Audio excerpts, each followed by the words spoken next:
Hey, Bright Suns, everybody. We're here in Adobe Premiere and we're editing an episode of Board Game Cantina together. And in our previous tutorial, you probably saw me make a couple of shot corrections to our overhead view where we had some issues with parallax.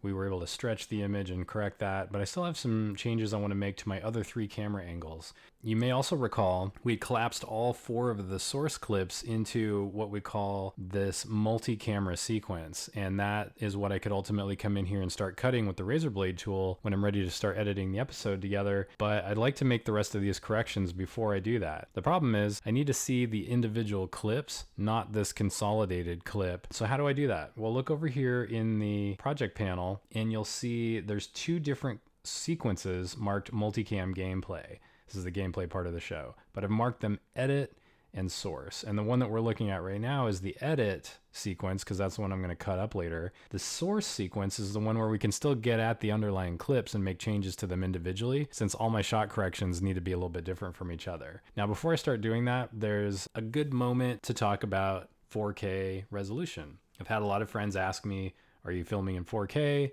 Is it worth it? Why would you ever do that? It seems like a pain. And the answer is yes, I do. It is a pain because the footage is huge and does immediately fill up your storage. So you have to start to get creative about how to manage that. But it is worth it. And you're going to see why as we make some of these corrections.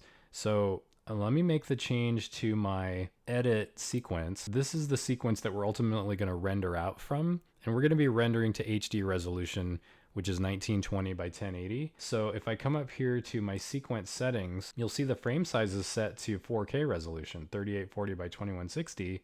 And that's because that's what my clips were shot in. So when I brought them into the project, it automatically set my sequence to a resolution that would match, which is nice. But in this case, we're actually gonna lower it to the HD resolution, and you'll see why in just a moment here. So let me set that to 1920 by 1080. And you'll notice immediately what happens is now we're zoomed in on the image and we can't see all of it. A little more obvious if I switch to the master shot here. And so what I do then to compensate is I'm going to set my scale. Essentially what's happened is the footage has stayed at its original resolution, but the window that we're kind of looking at it through has gotten smaller. And so in order to see all of the image, we basically have to zoom out. So if instead of 100% scale, we're going to set the scale control to 50%, and now we can see everything again because this resolution is effectively half of what we were looking at originally. So now that I can see the whole image, but there's more resolution that I have available to me to work with, that means I can zoom in on the image. If let's say there's something around the edge of the frame that I want to crop out, I could change this 50% to, let's say, 60% and get rid of whatever the problem was, but I'm not even at 100% resolution, which means I'm not going to lose any quality once this is rendered out at the 1920 by 1080. It's probably a little confusing if this isn't something you're used to dealing with on a day-to-day basis, but trust me, as soon as you start to render out and see the result, you'll begin to understand why you want this. It wasn't clear at all to me until I tried it. I was like, oh, okay, I get it now. So just be patient with yourself if you're just starting to learn this stuff. So let me set that back to 50 for a minute, and that's going to kind of be my baseline point. Now what I'm going to do is I'm going to right click on that source sequence in my project panel, and I'm going to select open in timeline. Now I can see all 4 of my original video clips. Down here are the 4 sound clips that came from each of the cameras, which are all muted. And then in green is the clean audio from the mixer, which is not associated with any one of the cameras, but that's what our mics are all plugged into. So now let's say I want to work on the camera 2, which is the master shot that we're looking at right now. These all behave like Photoshop layers. They're just stacked on top of each other. So I've actually got the top 2 hidden right now so that we can see down into this layer. But if I were to start turning them on, then you're seeing them light up again. It's just sometimes it takes a minute to re-render. So you have to be a little patient with it. So let me turn these 2 tracks off. I'm going to look at the master shot.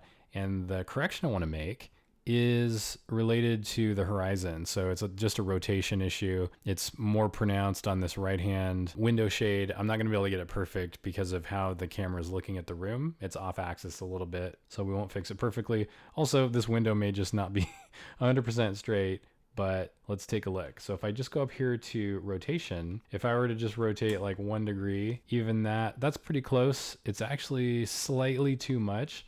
I was playing with this earlier and I discovered I was happiest with it when it was right around 0.7. That looks really straight to me. If you want an extra guide, you hit this little wrench on the monitor and you pick show guides, and these show you your safe zones if you're putting text on the screen, but it also gives you a nice horizontal reference, nice vertical reference, so you can see is the room straight in the shot, and you can just easily turn those on and off with that control right there. But notice when I did that little rotation, I'm actually starting to see the layer underneath it now, which is my camera 1 shot peeking through the edge there, and we don't want that. So the way that we fix that is we just punch in a little bit with the scale control. So right now my scale is at 100%. If I were to scale that up to, let's say 103, I think I found out was about what I needed, then that gets me just past the problem, but I'm not letting any of it go to waste. And I always kind of want to maximize what I'm keeping. So it looks nice and straight. I'm happy with that. Let's move on to fixing one of the other camera angles. Before I do that, I'll just flip back over and check here in the multi-camera edit sequence. I can see that correction has been made. So it is feeding through automatically from the other sequence. So any cutting I would do over here, even if I was already halfway through editing and realized, oh no, this is rotated, I need to fix it, I could go into this source sequence and do it.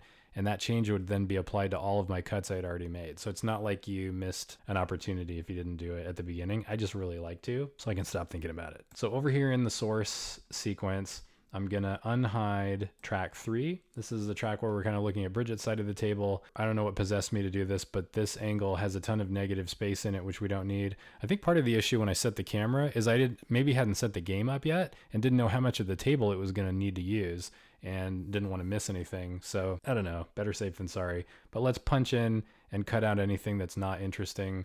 We don't really need to see Aaron's mic cable down here. So we're also rotated a little bit. So let's try just a little bit of rotation. So this is camera 3 we're looking at. I want to make sure that it's selected so that when I'm making changes to its settings over here in the effect controls panel, it's going to the right place. I've fooled myself into making changes to a track that was selected many times and have that not be what I was actually looking at in the monitor. So camera 3 is what we're looking at. That is what is selected. And I'm going to try just a little bit of rotation. Let's try like 1.5 degrees.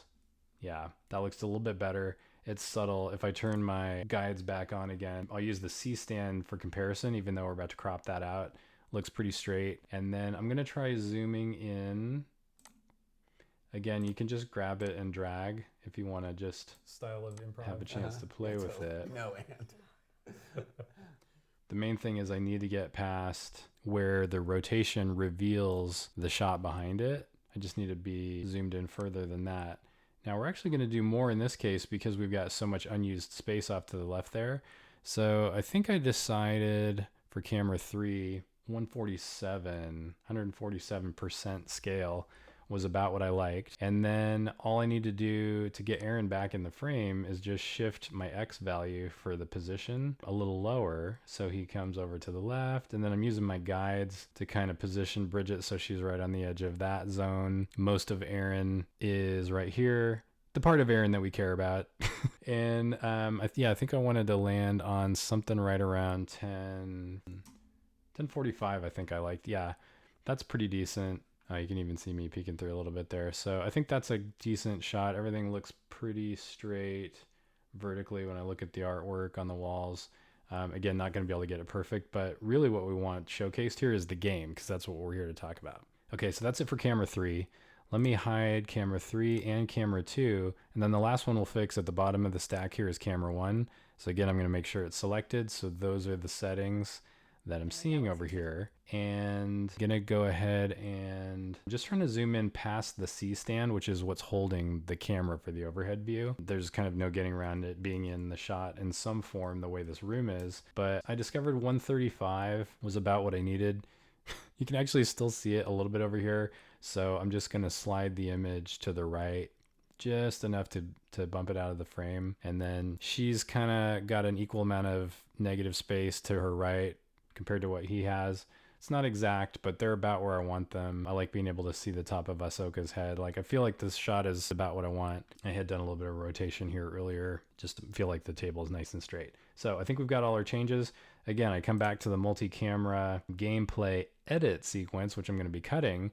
And now if I were to switch between the cameras here, you can see that correction I just made where we're just seeing the top of Ahsoka's head. We no longer see the C-stand. It's been piped through to this sequence. Same with fixing the window shades up here. Camera 3. Oh, I think I forgot to unhide the track. So I'll come back over here. Sure enough, let me turn all those back on. Sometimes there's some latency in how Premiere renders what you've hidden or unhidden. So now I'll come back in here. And sometimes if you see this black screen, don't panic. Literally all you have to do is hit save, close out of the sequence, and then sometimes you have to go as far as closing Premiere and coming back in, and it'll be there for you. So I hope this was helpful, and hope you're playing along at home. If you're working on a show or a project of your own, don't hesitate to hit me up with questions, and I'd love to help you. So have a great rest of the day. May the force be with you.